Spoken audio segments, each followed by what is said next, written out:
Welcome, everyone. We're going to be starting pretty soon. Grabbing some coffee here. Cool. Good morning. Good morning or afternoon or evening.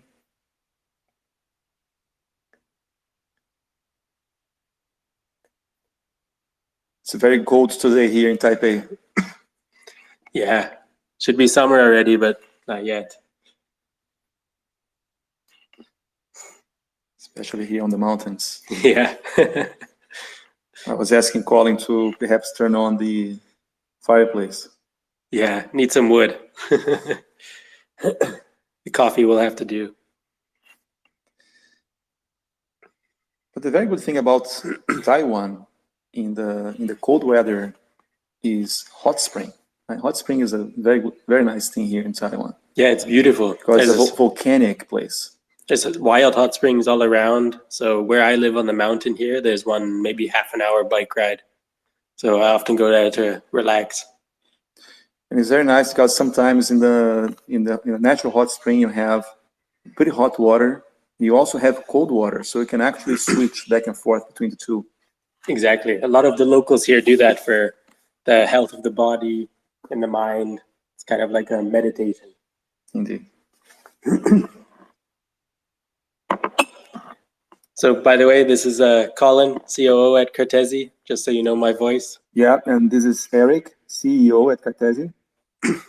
Glad to have you all here. Well, we'll start right away. Just people are trickling in.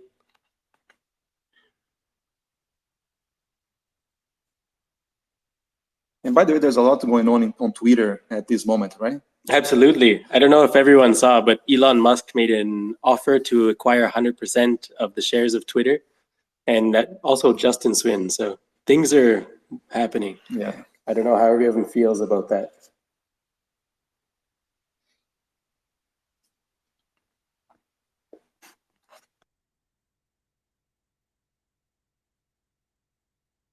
So,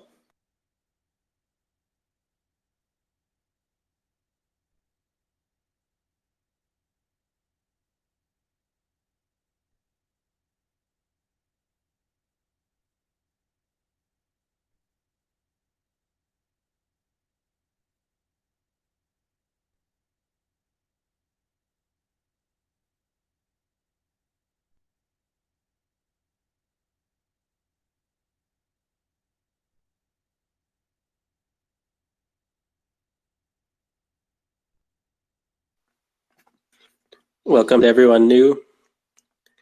So Eric and I are both in Taipei, Taiwan. Beautiful place, nice people. I don't know if everyone knows, ETH Taipei will actually be held here at the end of the year in December. So it might be a chance for everyone to visit. Looking forward to that one. Yeah, in fact, back in 2018, Vitalik was coming here quite a bit frequently, and we had the chance to see one of his lectures. And we met him in person, actually, at a couple of events. It was interesting. Very early stages of Cartesi. Indeed. So yeah, Taiwan is a beautiful country, and there are a few of us from Cartesi here. And sometimes we just gather to have a tea, have a coffee, or even make some barbecue sometimes. It's quite fun. Absolutely. It's a great team bonding. Yeah. So we have around 5 of our team members in Taiwan.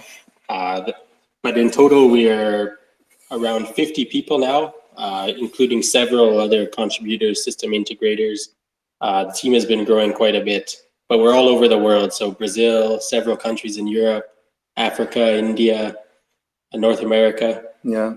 So we had this idea, since we are gathering sometimes, meeting each other in person, which is not something very easy nowadays with the pandemic, of course. But why not just open the mic and just have a conversation, perhaps addressing some of the burning questions from the community. So today we are trying this for the first time, and let's see how it goes. And maybe at some point we can open for live questions and so on. Absolutely. We want to just take it slow at first. So this will be a quick coffee with Cartesi, and we can, in later sessions in the future, we can invite everyone to ask questions live or whatever the community would like. And we'll start the official program in around 1 minute. Give people a couple more minutes here to join. We can see a few people joining right now. How many people are here now? Quite a few.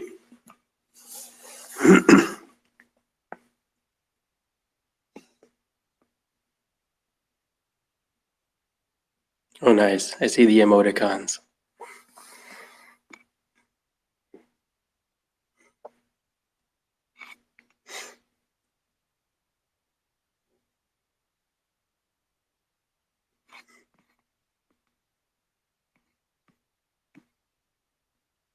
Welcome, welcome.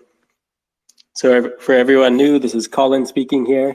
We've just been chatting about Taiwan a bit so far. Yeah, this is Eric speaking. As Colin said, we were just talking about Taiwan. Actually, Taiwan has been a very important country for us since the beginning of Cartesi. Absolutely. Looking forward to ETH Taipei in December. And it's 10 p.m. here now, so maybe we can, before we get started, we have a lot of great questions from the community. We're looking forward to that. So thanks everyone for filling out the form, asking us the burning questions that you have in your mind. And you can always ask us in our other channels if you would like. But first I wanted to ask Eric, how was the Paris NFT Day presentation? I heard from some of our core contributors like Bruno Maya, Gabriel Cochino, Marina, and Natalie, that the event was really jam-packed and it helped kick off Paris Blockchain Week. How did you find it? It was great. Actually, it was a single day in Paris, and this event was running in the physical world and simultaneously in the metaverse. So people could just go to the Decentraland and see our virtual booth there, see the venue. And while I was speaking, it was also projected inside of the Decentraland. So it was quite interesting. Yeah, I got a chance to join Decentraland and I saw you presenting on the screen with the real face. It was pretty cool. Yeah. Recommend anyone who hasn't seen Decentraland to go check it out. Yeah, and it's good to see that NFTs is still is a very important gateway for people to enter crypto, right? This event wasn't cheap. The ticket was in the range of 1,100 euros to 2,100 euros. And even though the price was high, it was jam-packed. So it's interesting to see that NFTs really still a big thing. Yeah, no signs of slowing down. And I really enjoyed the presentation you made there about how the blockchain OS can help NFTs. Yeah, exactly. I was talking about how the blockchain OS can endorse NFTs in a kind of cost-efficient way, environment-friendly, etc. And I was also talking about the value of NFTs and how nowadays NFTs sometimes there is a disconnect between what people think they are worth and their actual value. So it was a good conversation. Absolutely, and the critical point here is decentralization of NFTs, and we're going to make that happen. Yeah. Cool. So yeah, it's just on that topic. Also, we've been attending events all around the world lately. So ETH Rio, ETH Dubai, Paris Blockchain Week, and we hope to keep doing this going forward. So we hope to meet a lot of the community in person. We'll definitely let you know where we'll be. So I think we can get started with the community questions. What do you think? Sure. That sounds good. Just pour some coffee here. Sure.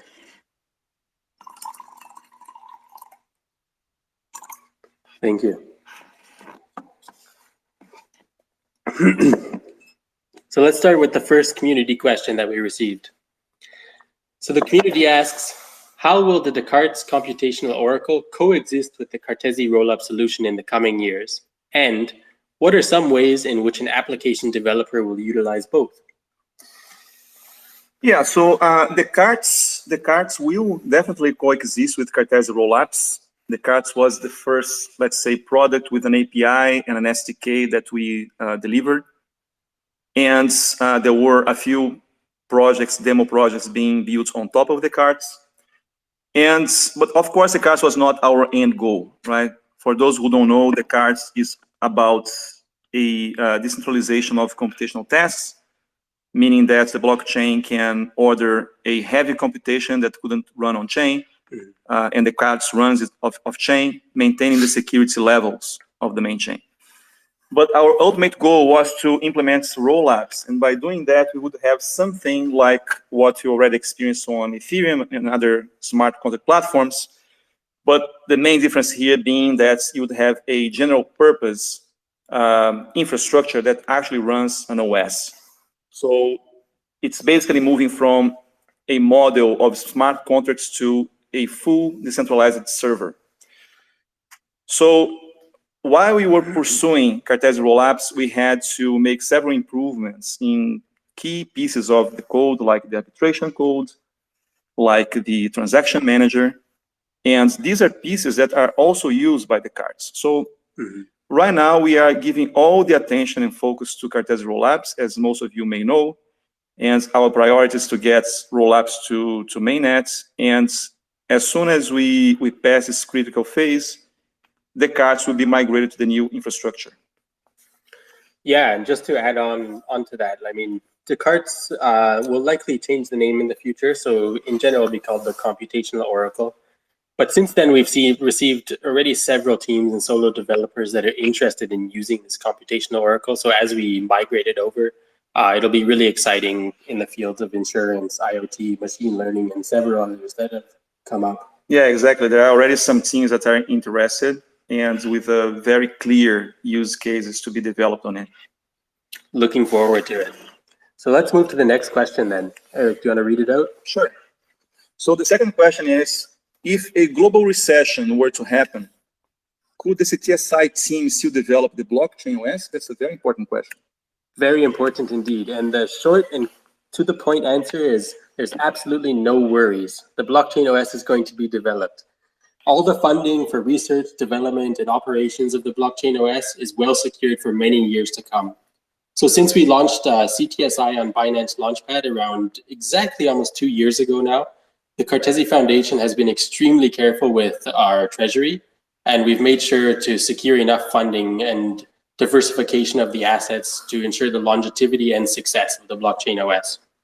So even in the worst case of a global recession, there would absolutely be no worries of the project stopping in any way. In addition, I also encourage everyone from the community to check out our regular quarterly transparency reports. So all of the details around Ctsi's economy, unlocks, treasury allocations are all in these reports. So you can feel free to ask us any questions about them. And just to add on to this, although the macro economy doesn't look the best at the moment due to the pandemic and some other unfortunate tragedies, our entire team remains really, really optimistic about Web3, and we are as committed as ever to making the blockchain OS a reality. Yeah, so I totally agree with Colin in a sense, the fluctuations of the macro Bitcoin price, Ctsi price, don't really matter for our objectives, right? We have the funds to develop and deploy and realize the vision. So we're just looking at the future and we're gonna get there anyway. Absolutely. Cool. So next up, a question frequently asked here, when will the Cartesi mainnet happen? And also, can we expect an update on the airdrop? That airdrop is not, just a reminder that Cartesi doesn't do airdrops and there are no airdrops happening. So please be careful with any scams out there. Yeah, exactly. Please don't fall into these scams. So currently there are no hard dates for mainnet. This has to be said very clearly. From December, we decided to just change our policy for some time at least, that instead of committing to hard dates, we are actually trying to do frequent releases and move fast toward mainnet, right? So we are trying to get more and more transparent and clear with the roadmap, and the dev team is also working to make constant and frequent progress. So I understand the anxiety around this topic, but it's important to understand that developing a protocol or technology like this is like navigating in uncharted waters, right? So you can see from all main protocol projects, let's take Ethereum, for instance, it's very hard to get to very reliable dates when you're developing something that's so complex that involves a lot of research. So since 2015, Ethereum was already planning to have ETH 2.0 by 2020. Yeah. And when 2020 arrived, then they asked for more 1 quarter, then more 1 quarter, And just today, they were about to release, but they need more time, right? Yeah, they just announced a slight delay of the merge again. So we don't blame them at all, right? It's really very hard for us who are developing these innovative infrastructure products to have a clear estimate. What we want to do now is to be very clear about what we are doing next and move very fast with very small releases. So everyone can make sure that things are going forward and fast. And by the way, things are going faster than ever. We have a brilliant team. It has been growing consistently. And actually, we never moved faster than we're moving now. And we're doing quite frequent releases now. So we've moved to this model. I mean, the last release was at March 30th. It shows examples of what the system integrators were building. A lot of the dApps were added to the rollups example that's public on our GitHub. So feel free to check that out, play with them. No one is more interested in getting this infrastructure right out there as soon as possible, right, Colin? And there are already several system integrators working with us. We have independent developers who are looking at our technology and trying it out. So there is a high expectation for it, especially from the internal team. And we're all very, very excited to get it out as fast as possible. So I think that's what we have to say for now. So I think it might also be a good time to talk a little bit about Ctsi and how it will work in the blockchain OS. Cartesi rollups itself will bring quite a few additions to the utility of the token, and we haven't talked about it too much. Yeah, that's a very good point. We have always been saying that Ctsi will play a very important role for Nother, acting like a crypto fuel, just like it does for, let's say, Matic for Polygon or ETH for Ethereum, because the sidechain also needs a token to work as a fuel there. Yeah. But with rollups, Ctsi will also have a very important role to play, a clear utility. So there are a few pieces that need to be decentralized for Cartesi rollups. For instance, the execution of vouchers, meaning that whenever you have to bridge back the state from layer 2 to layer 1, let's say transferring funds on layer 1, depending on a result from layer 2, then at this point, Ctsi is used to incentivize node runners that will actually run this execution on layer 1. Also, Ctsi will be used later on to behind the system of aggregators. So we're going to have decentralized aggregators, and Ctsi will be used to select randomly through the POS system the producer for these aggregators. So these things are going to be more clear on technical articles that we're going to roll out soon. But just to give you guys some idea of how Ctsi plays an important role in the decentralization of Cartesi rollups in itself. Yeah, it'll be quite interesting and change the token utility a lot. Really looking forward to that. And keep a watch out for our next article on how this will work in the economy. I'll just pour a little bit more coffee here. Thank you. Yeah. All right, so what's the next one? Yeah, sure. All right, just check this one out here. Any thoughts on becoming an L3 for other rollup solutions like Arbitrum, Optimism, ZK Sync? Interesting question, and thank you to whoever asked that.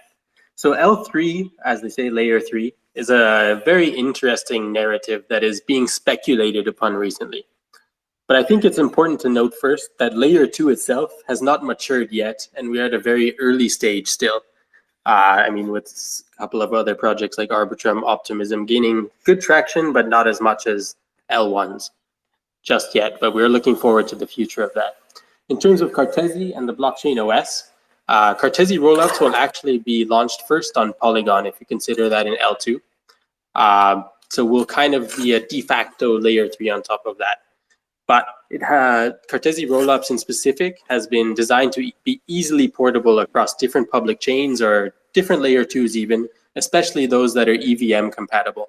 Yeah, that's a very important value proposition over Cartesi since its inception, right? We always wanted to be a flexible and portable layer 2 infrastructure that would provide this Linux layer, guaranteeing decentralization and the same security guarantees of the base layer. For performance reasons, we are choosing Polygon to start with, but of course things won't stop here, right? Only the first version of Cartesi rollups will be born on Polygon, so people can have a very efficient, cost-efficient way to interact with Cartesi rollups. But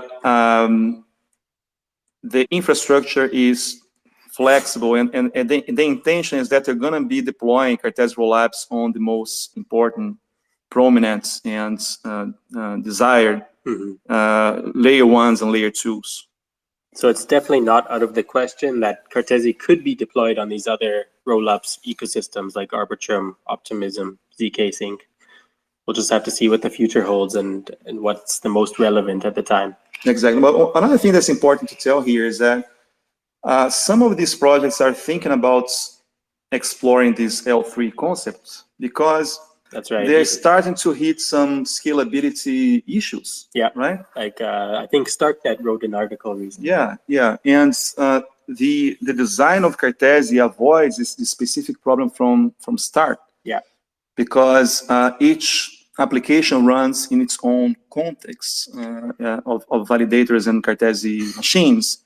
So there is no competition. We really have a local consensus for each application in Cartesi. So that's not what happens to other rollup solutions. Normally, when they are sharing all the applications in the same runtime, the same virtual machine. Yeah, so if you visualize how it works on Arbitrum at the moment, essentially all of the activity runs on one single instance of a virtual machine. Whereas in Cartesi's initial design, we have a 1 dApp per virtual machine. So this makes it much more scalable in the long run.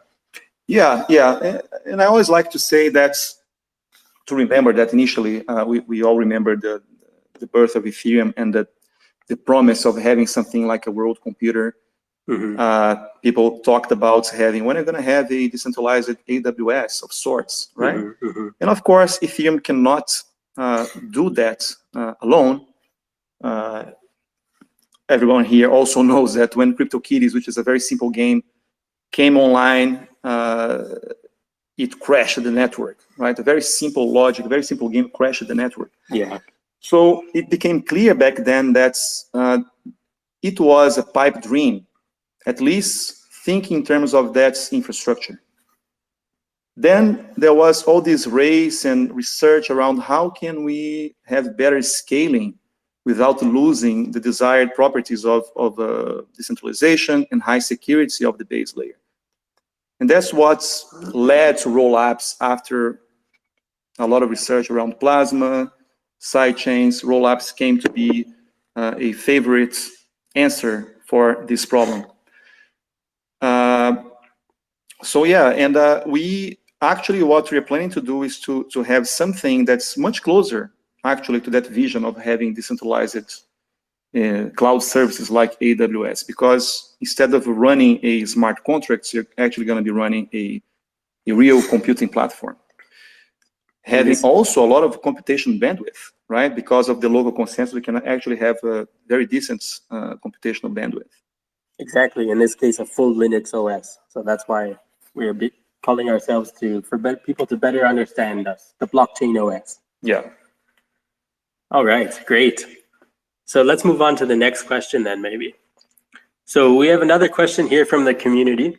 What they said is, it's been 4 months since the Texas Hold'em showcase.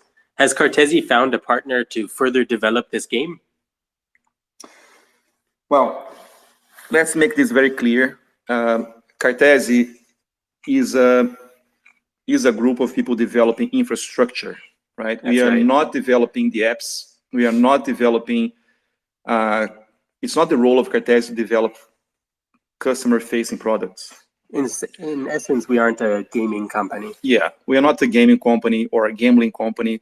That was never our intention. Our intention when we developed Crypts and Texas Hold'em was only to show the potential and the viability of our technology, right? And we can say that we 100% fulfilled that vision with these two things. So with crypts, we could show these computation scalability. With Texas Hold'em, we could show that not only we could have this immense computation scalability, but we also could have privacy features running on a layer 2. Actually, Texas Hold'em is perhaps the only fully decentralized heads-up poker game that exists, right? And that was a proof of concept. That was to show to ourselves first and to the world later that the potential of our tech, right? Now, that being said, of course, we love crypts. We love Texas Hold'em. And although our focus now is totally on bringing to production, bringing to mainnet, Cartesi rollups, we want, we want to make sure that as long as we have collaborators and people willing to take these projects forward, they can take these projects forward, right?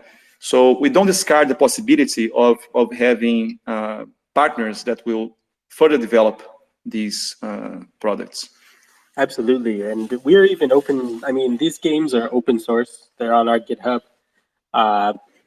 We even open for anyone to come, and we invite you to take these projects forward if you'd like, because we need to focus on our infrastructure. I think it's important to note that we chose to develop Creeps in Texas Hold'em because they're absolutely impossible with any other solution at the time. So this was a showcase of Cartesi's technology. Exactly.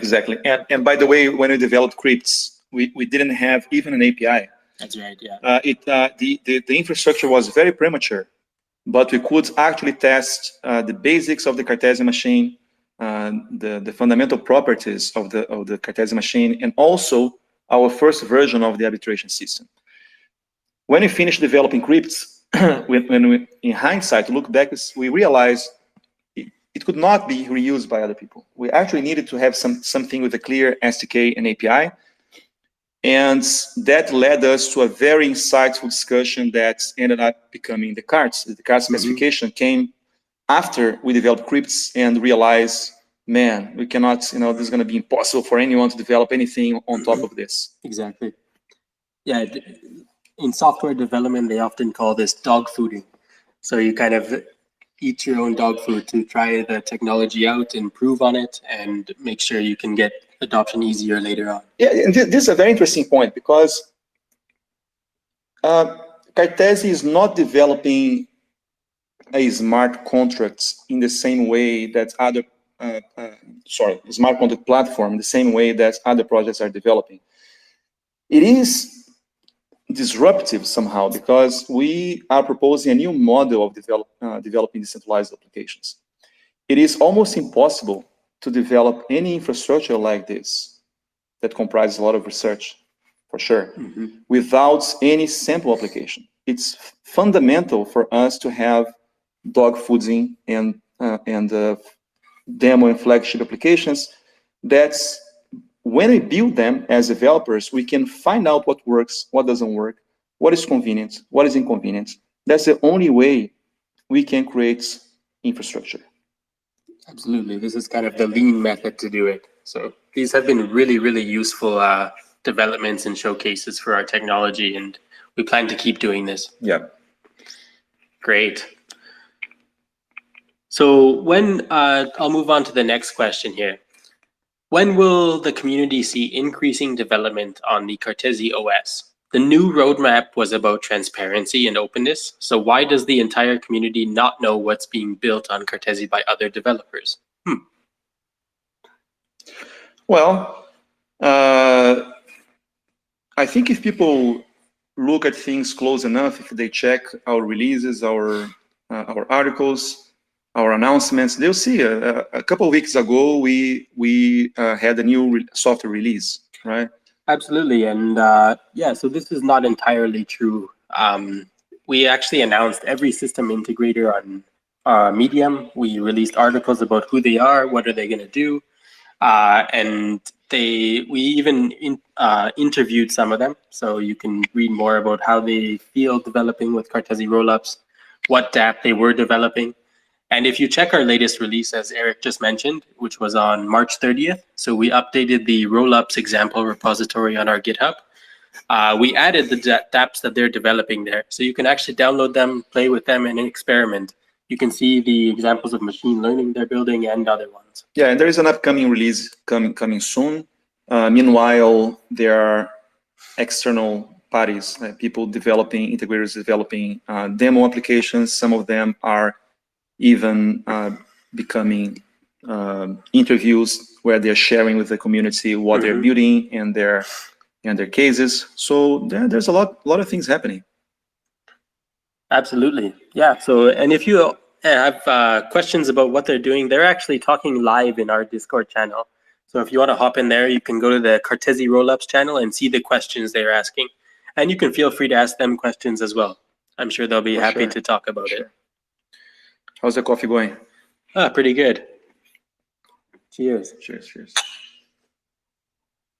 Tossing coffee is really weird. Yeah, but why not?